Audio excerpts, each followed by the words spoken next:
Howie Mandel is adamant in his belief that political correctness has absolutely no place in the landscape of comedy. Instead, the comedian has lauded rule breakers and edginess among stand-up comics. During a March 16 episode of the Stand Up World podcast, the America's Got Talent, Judge said this style of no-holds-barred comedy has always resonated with him because of the struggles he faced fitting in when he was younger. I was always misbehaving and not fitting the mold of whatever people in my generation had to fit, behavioral-wise, in school, corporately, he shared. When you went to a comedy club, even as a viewer, when I was there I was seeing people of my age, people that I could relate to who seemed to be breaking rules and talking about things you didn't hear people talk about publicly, he explained. However, as Mr. Mandel, 68, noted on the podcast, this type of comedy is now generally frowned upon by woke, mainstream audiences. Nevertheless, he said, there isn't anything comedians shouldn't talk about, referring to comedy as an art form, instead.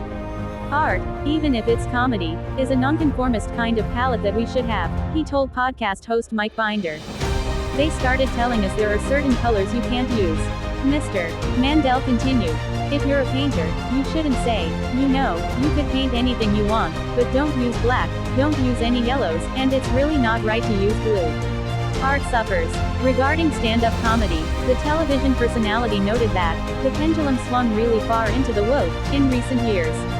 However, he largely credited the popularity of comics such as Shane Gillis, Bert Kreischer, and Ari Shaffir for believing in the purity of what comedy is and helping to turn the tide back to creative freedom.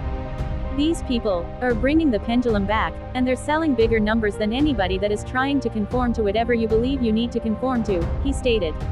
Effects of cancel culture. Mr. Mandel mentioned that woke audiences generally only want to hear comics touch upon subjects in a way that aligns with their own beliefs. However, he said that, overall, he thinks people simply don't know how to take a joke. I think most people don't have a sense of humor, he said. The former, Deal or No Deal, host explored the ramifications of audiences lacking a sense of humor by highlighting the effect that cancel culture had on fellow comedian Gilbert Gottfried. The stand-up comic died in April 2022 at the age of 67 from recurrent ventricular tachycardia, or irregular heartbeat, caused by type 2 myotonic dystrophy, a genetic muscle disorder. Mr. Gottfried, who was known for his controversial sense of humor, came under fire for a series of social media posts in which he joked about the disastrous earthquake and tsunami that rocked Japan in 2011, resulting in approximately 20,000 deaths. The actor was subsequently fired from his position of supplying the voice for insurance company Aflac's duck mascot, which Mr. Mandel said accounted for about 65% of his total income. I mean, you don't have to laugh at the joke. You don't have to like the joke. You don't even have to get the joke. But you're gonna take away, you're gonna remove his livelihood. This is a man with a wife and 2 kids.